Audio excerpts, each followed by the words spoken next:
The Broklahoma narrative is dead.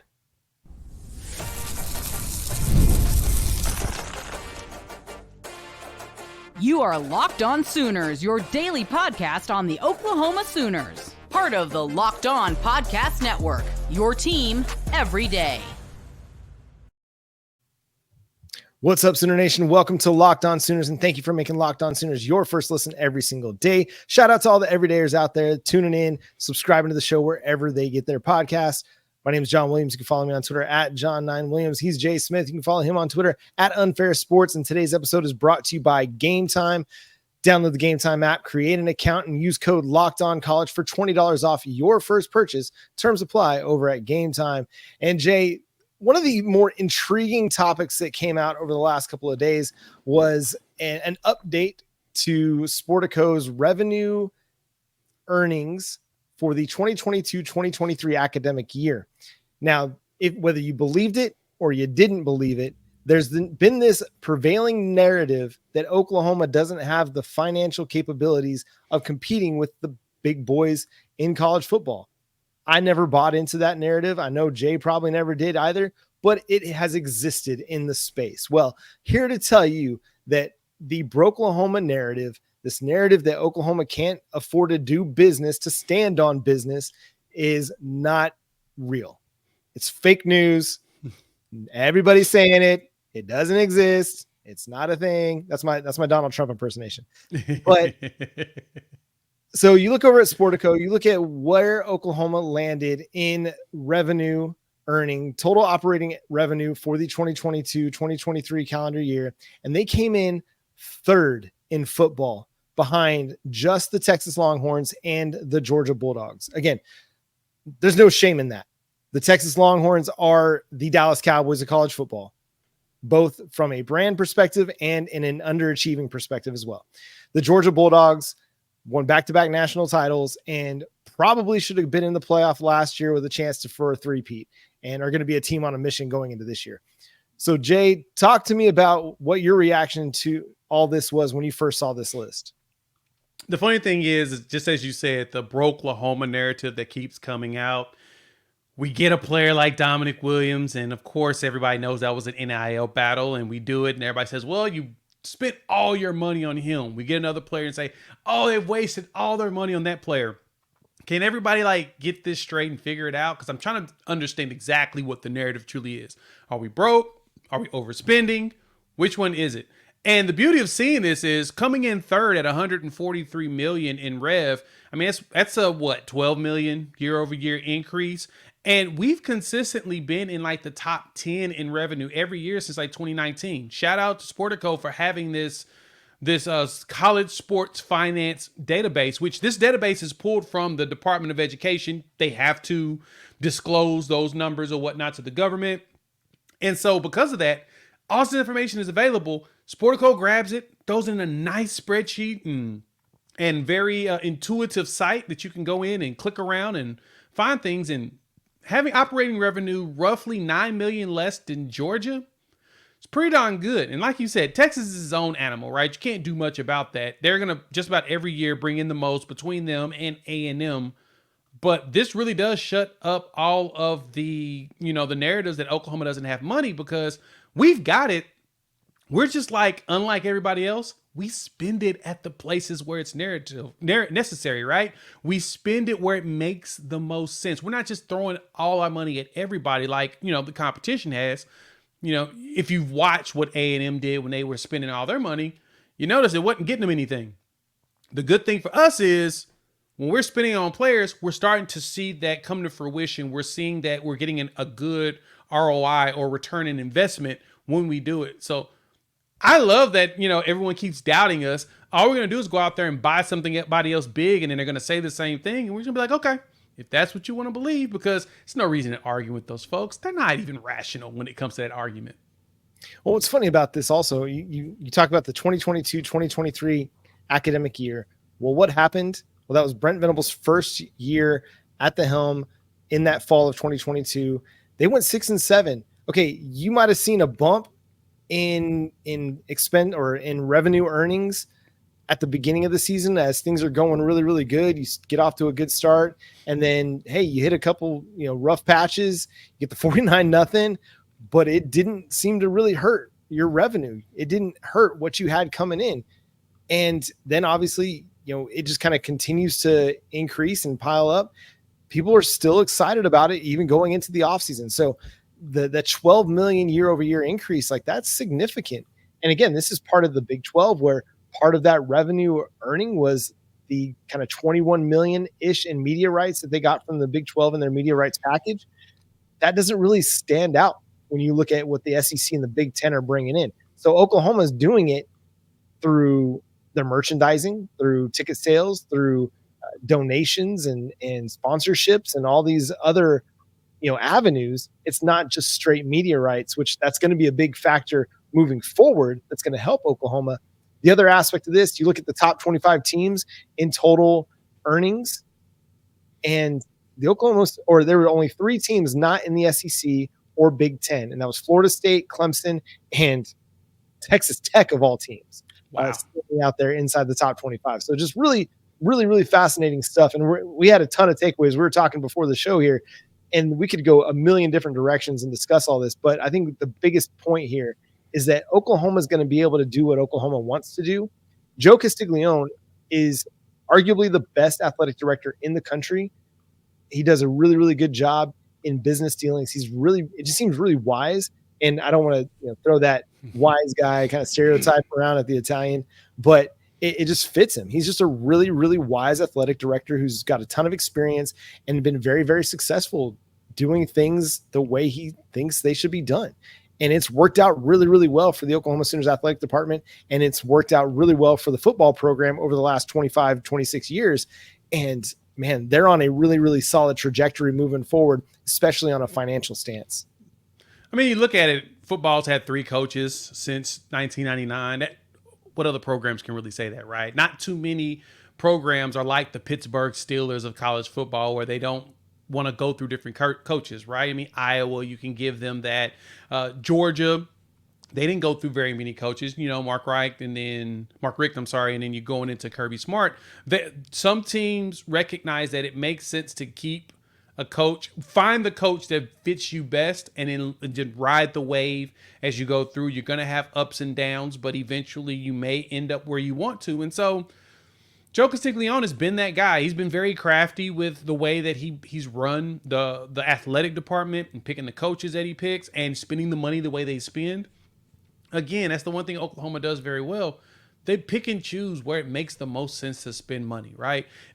Not all picks are perfect, right? No one bats 1,000. That's impossible in life.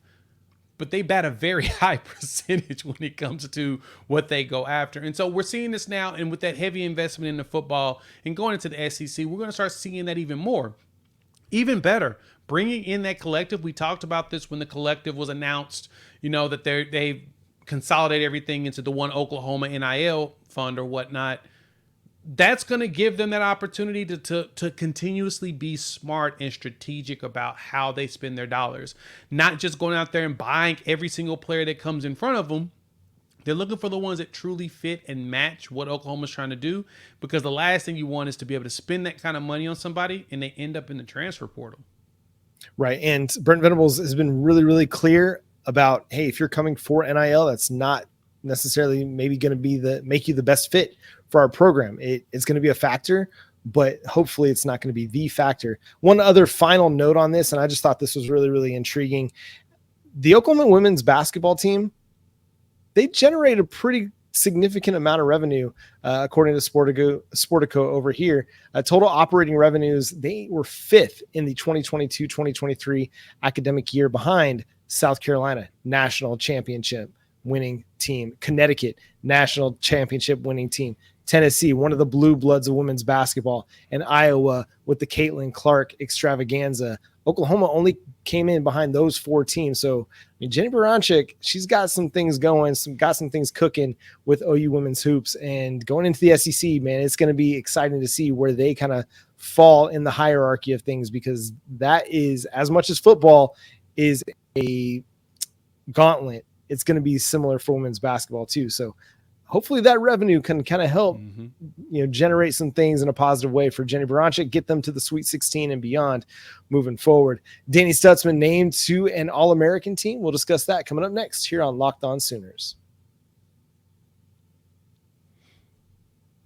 Are you looking for last-minute tickets? Are you looking for the lowest prices? Well, Gametime has got you covered. They're an authorized ticket marketplace of Major League Baseball, which makes getting tickets faster and easier. Prices on the Gametime app actually go down the closer it gets to first pitch. So if you're looking for Texas Rangers, Kansas City Royals, St. Louis Cardinals for 4th of July weekend, you got to go check it out on Gametime. They got the last minute tickets, flash deals, zone deals, and it's easy to find and buy the Major League Baseball tickets that you're looking for, or for any other kind of event in your area, whether it's comedy, concerts, minor league baseball. They got the lowest price guarantee and even event cancellation protection as well. So go check it out. Download the Gametime app, create an account, and use code LOCKEDONCollege for $20 off your first purchase. Terms apply, but again, create an account and redeem code LOCKEDONCOLLEGE for $20 off.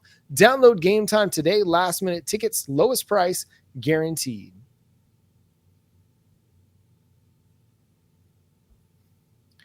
Are you watching Fox Sports or ESPN on your TV all day? Have to turn down the volume with all that shouting? Make the switch to Locked On Sports Today, a free 24/7 sports streaming channel programmed for you every day to bring you the biggest stories without all the screaming. Locked On Sports Today brings you can't-miss analysis, opinions, and news, streaming 24/7 on YouTube or the free Amazon Fire TV channels app, part of the Locked On Podcast Network, your team every day. So it's preseason award season.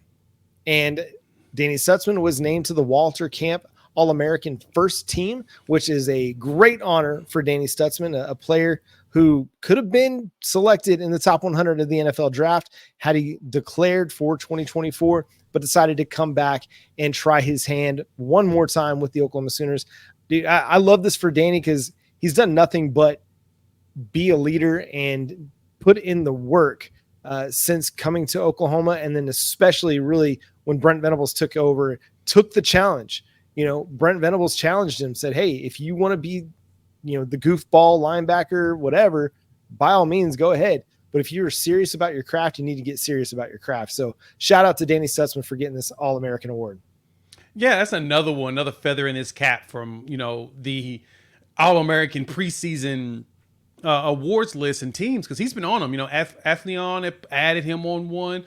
You'll probably see him as a first teamer once the SEC coaches has their All-American team, all-conference team or whatnot. But Danny's out here being an All-American, being a linebacker everybody's recognizing, right? Being one of the linebackers that return with the most tackles in college football, huge feat. And so now he is paving the way for next season because we know what's going to happen, right? Teams are going to pay attention to him. He is the centerpiece of this defense. He showed it. Those 2 losses last season, I'm going to be honest, really was because we lost Danny, right? You don't have your coach on the field. That really takes away from, especially with a lot of those guys that are still learning. But again, we're going into our 3rd season with a lot of these players. You have a better understanding of the system. You have some mics and wheels that'll know exactly where to go and be able to help direct everyone else, since this defense is so linebacker centric on them being the ones that, quarterback things.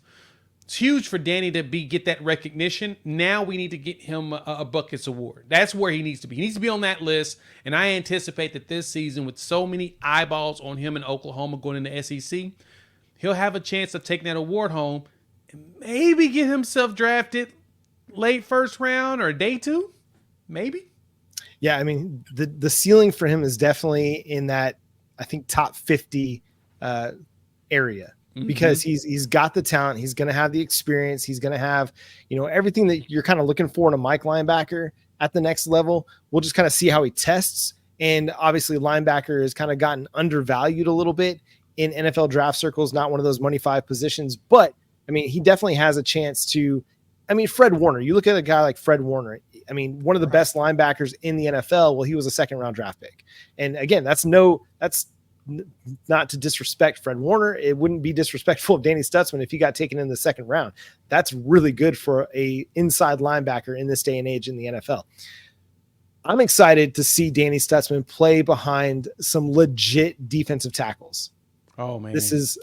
Isaiah Coe, Jordan Kelly, I don't want you to feel like this is shade by any stretch of the imagination. You were solid for Oklahoma. Oklahoma's defensive tackle talent is better.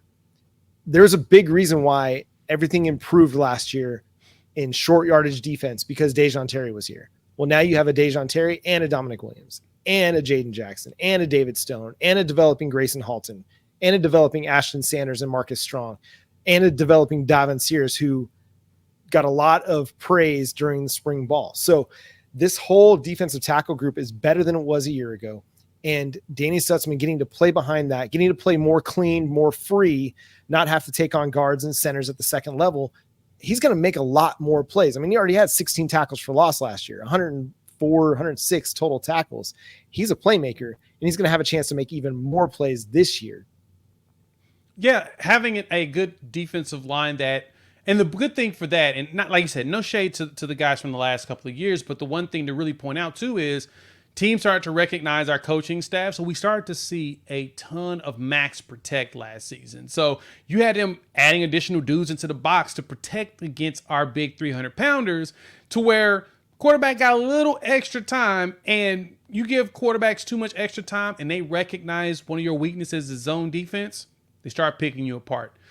Picking up a player like Des Malone, who's a elite zone corner. Then you got Woody Washington, who's going to be able to move around. It's going to make life so much easier for Stutsman and the linebackers when you have that secondary play right there in tune and ready to take down whoever we go up against, and a defensive line that's adding pressure, right? They're not going to be able to go max protect, especially if, with my anticipation, we're going to do a lot more blitzing as well. We blitz enough, keep that quarterback going nonstop, make him throw the ball away or get rid of it. It makes me think back to the West Virginia game was probably one of my favorite examples of how the defense looked like they were starting to click well. I mean, West Virginia won, 8-9 games last season. They had a really good year. Their quarterback did not complete a pass past like the 3-minute mark in the third quarter. Like the rest of the game, 0 completed passes because the defense started to settle in and they just got pressure and they just made him move nonstop. He couldn't get a ball completed. That's what I want to see from us. I want to see that from our defense. And with Danny Stutsman leading us and the way the linebacker corps looks like they're improving, and as you mentioned, the defensive line looking like it's probably one of the more superior defensive lines we've had since probably back to Gerald McCoy, there's a very good chance that this defense could be easily a top 3 defense in the SEC. And that, to me, is what's going to carry us this entire season. So we think Danny Stutsman has a chance to be in the Butkus conversation, be a first-team All-American by the end of the season. Who's another player on this team, offense or defense, that you think has the best chance to join him as a first-team All-American at the end of the year? I'd say the one that jumps out the most is probably the easy one is going to be Deion Burks. As of right now, he's sitting as a second team on a lot of people's brackets. He's considered one of the bigger playmaker players that was in the portal last year, one of the best wide receivers. And he's also one that people consider, if he goes out and has a Drake Stoops type season, which would probably mean more yards, but right around the same amount of catches and probably around the same amount of touchdowns, he could end up in the first round and we could lose him, right? I think on the offensive side, I'm looking at Deion Burks. He's probably the guy that could probably, for the most part, not easily, but I think he's one that could end up living up to expectations and getting right there into first team All-American. If I have to add a defensive player with Danny Stutsman, you guys may not believe me when I say this, but I think a Caden Woolard could probably do that, right? He came in here with double-digit sacks from Miami of Ohio last year, and he's a big dude. He's fast. 265-ish, almost 270, and he's a legitimately huge human being. But if he goes out there with the speed we need, and this defensive line, these interior dudes really clog things up and make things tough, between him or Ethan Downs, they could go out there and get themselves easily 12, 13 sacks this season and put themselves in the conversation to be a first-team All-American. Ooh, that's spicy. I like that pick. That's not one I would have thought you were going to say. The guy I thought you were going to say is who I'm going to say, and that's Billy Bowman. I think people were caught off guard by his 6 interceptions, 3 interceptions returned for touchdowns last year, and maybe didn't give him the accolades that he deserved. a year ago. A lot of times you're a year late on some of these things. We see it in professional sports all the time. Dude has a breakout season, but it's not until that second breakout season that he starts to receive all the accolades, the all pro selections, the Pro Bowls and things like that. Well, this year, Billy Bowman, he may not have 6 interceptions, but I imagine he'll flirt with another handful. And if he does that, then he'll put himself in position to earn a first team All-American selection. This is a big weekend on 4th of July weekend, and Oklahoma may see a couple commitments come their way in the 2025 recruiting class. We'll do a little recruiting pulse check coming up next here on Locked On Sooners.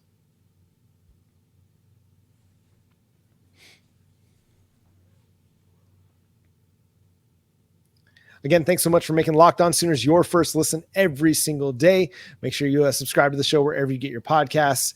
Recruiting, it's constant. It's like conference realignment, right? It's never stopping. It's like that Andy Sandberg pop star, Never Stop Stopping mockumentary or kind of thing that he did. I like Andy Sandberg. Anyway, recruiting is going to be the big storyline this summer before we get to fall camp, and Oklahoma is very much in the mix for a lot of big time prospects in the 5-star, 4-star range. So Jay, what is happening? We got Lamont Rogers potentially making a decision this weekend, Omarion Robinson as well, Michael Fasusi. There are, a lot of noise and notes coming out about all these guys.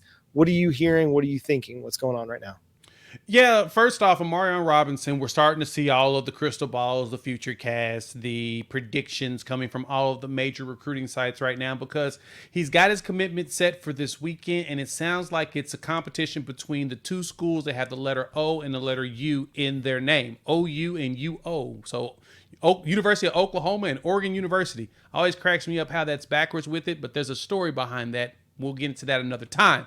But Omarion, he's from Arkansas, so he's from the Little Rock area, and he did a visit with University of Arkansas. He's come to Oklahoma. He went out to Oregon, and there's a lot of buzz about him potentially wanting to stay even closer to home by going to Arkansas, which would make sense. He has an 11th-month-old child, and that's probably a reason why you would want to stick around close to home.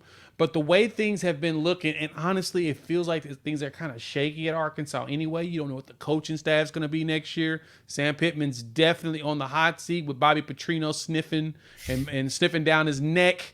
But it sounds like Oklahoma has placed themselves in a very good position with him, right? A lot of the predictions are coming in specifically for Omarion to go to Oklahoma. He does his selection on Saturday, the 6th. So there's a good chance Oklahoma gets a lot of fireworks out of him. Now, when you move on into the coveted position that everyone goes after, the one of 3 money positions in college football, it's quarterback, O-line, and D-line. Offensive line is one that Oklahoma has been trying to make sure to make a splash this year. We've talked about this on previous shows, that Bill Beatonbow, in a way, had kind of indirectly stated that the 25 class was the one he was really focused on last year. Last year, with a nice haul of 5 offensive linemen, we're like, okay, I like what the future looks like. This year, they're throwing all their chips in the game. They're putting all their bets in on all the big names. So Lamont Rogers, it's been reported he's going to be dropping his commitment on the 6th, which is also on Saturday. So there's a chance Oklahoma could get double the good news out of Mesquite, Texas, Horn High School. And Missouri is hovering with him. I'm hearing Texas is trying to surge, Texas A&M floating around. But for Lamont, the big thing it seems like with him is he may want to go ahead and play ball with his boys. He's friends with Sean Hutton. He's friends with Michael Fasusi. And if we can work things out properly with the finances, because this is definitely going to have some NIL involved on top of putting them in the best situation to be successful, Oklahoma's going to play ball with Lamont Rogers. And there's no doubt about it in my mind that if Rogers walked in with a number from the competition and he said, look, if you guys do this, I will commit, Oklahoma would be like, all right, here you go. Let's ride. Because getting Bill Beatonbow one of those big name wins, one of those top 100 wins, it may turn the DBs down maybe a -3 to get fans to leave him alone about his ability to recruit. Because, I mean, look at it. We talked about this in the green room, John. He put in his left and right tackle in the NFL 2 years in a row with 2 first-round picks at tackle. It's hard to do that, right? It's tough. I mean, Michigan's been on a great run to be able to get it done, but Beanbo is still churning out NFL linemen. And so hopefully Lamont Rogers sees it. Honestly, hopefully Andrew Babalola also. I know his commitment's going to be probably sometime this month. I'm hoping the big lineman out of Overland, Kansas decides that he wants to go pro on top of going to medical school. Because you can do it. Myron Rose showed us. He was in the pros for like 10 years. Now he's a neurosurgeon. Come on, Babalola. Join the family. That's right. Hey, OU's got a great medical program as well. There's no, I mean, yeah, Stanford is Stanford. It is what it is. But OU's got a good medical school. It's going to be interesting to see how these offensive line dominoes fall, because it is the biggest storyline of this recruiting cycle, you know. And with Michael Fasusi, I mean, it seems like things are trending in a positive direction for Oklahoma. But again, it's a 5-star offensive line recruitment that those tides could shift at any moment. And I'll be curious to see, okay, if Oklahoma does end up getting Lamont Rogers, does that affect Michael Fasusi coming to Oklahoma in a negative way or positive way? Does it have any impact? I think Oklahoma is willing to take as many of these guys that want to come. It's just a matter of, okay, can they ultimately win out in these recruiting battles? It's going to be fascinating to watch over the next few days, and obviously over the next few months, to see where this all lands. We know that if Oklahoma gets a commitment, it's probably pretty likely going to stick. Oklahoma has been planning for this. They've been planning to be able to be a significant player in the offensive line recruiting battles that are taking place right now in the Midwest. So with Michael Fasusi, where are we at with that? What are your feelings on where Oklahoma stands in that recruitment? I think Oklahoma's still in a good spot with him, right? He's always raved about Bill Beatonbow. I haven't seen him rave about any other offensive line coach like he has Beatonbow. So it does feel like Oklahoma has a really good shot here. It's just now at the point where, I'll put it this way, with Fasusi and Lamont Rogers, that recruitment's going to go all the way to National Signing Day. I do think that one, if not both, commits, and I am leaning in the confidence of everybody else's crystal balls going in. I think that Oklahoma can land both of them this month, but we're still going to have to battle everybody else trying their hardest to get in there and get them throughout the season. No matter how much success or failure we have, if we can hang on to those two all the way to National Signing Day, the early one, get them to sign, get them enrolled in January, we are going to be cooking with grease going into the second season in the SEC. I promise you. And I know Beatonbow can do it. People love him. Players love him. I mean, he's kind of awkward socially. He's a football guy. The good thing is that the kids recognize it, and they know that he definitely points out to what can be done develop-wise, right? And so I think Fasusi recognized that as well, as much as he raves about him. And I'm sensing that we still are a good lean. Based upon some folks I've talked to, feel like we still got a heavy lean towards us. And I'm hoping that we close this and seal this deal. We need to if we get 2 of these, man, it's going to really, well, one, they'll still call us broke and say we wasted all our money on just 2 players. But at the same time, it feels good inside to be able to point out, yeah, we landed 2 of the top offensive linemen in the class. Yeah. Final note on recruiting here is that Jonah Williams was predicted to go to Oregon. This is one of those recruitments that's going to just be all over the place, I think, for the next 5-6 months. It could even go into February's signing day, because who knows where Jonah's head's at and how baseball might impact his recruitment as well. Oklahoma was the leader for the longest time, then Texas A&M. Now Oregon's in the mix. That one's going to be crazy to follow. Again, people are talking about how Oklahoma's completely out, and maybe they are out right now. But there's still a long time till signing day. If they want to re-pursue that, it wouldn't surprise me to see them get back in the mix on that front. But that's going to do it for today's episode of Locked On Sooners. Thanks so much for tuning in, being a part of the show. Subscribe to the show wherever you get your podcasts. We're free and available on all podcast platforms and on YouTube. So hit that subscribe button and that notification bell to let you know when new episodes drop. Drop a like. Give us a 5-star review wherever you get your podcast. Follow Jay on Twitter at Unfair Sports, myself at John 9 Williams. The show is at Locked On Sooners on all the socials, Twitter, Instagram, TikTok, Facebook as well. Hope you have a happy 4th of July. Enjoy the time with your friends, family, and coworkers, and all the people around you, neighbors, etc. Be safe, be smart, be healthy, have fun. Happy 4th. For Jay Smith, I'm John Williams. Boomer. Sooner.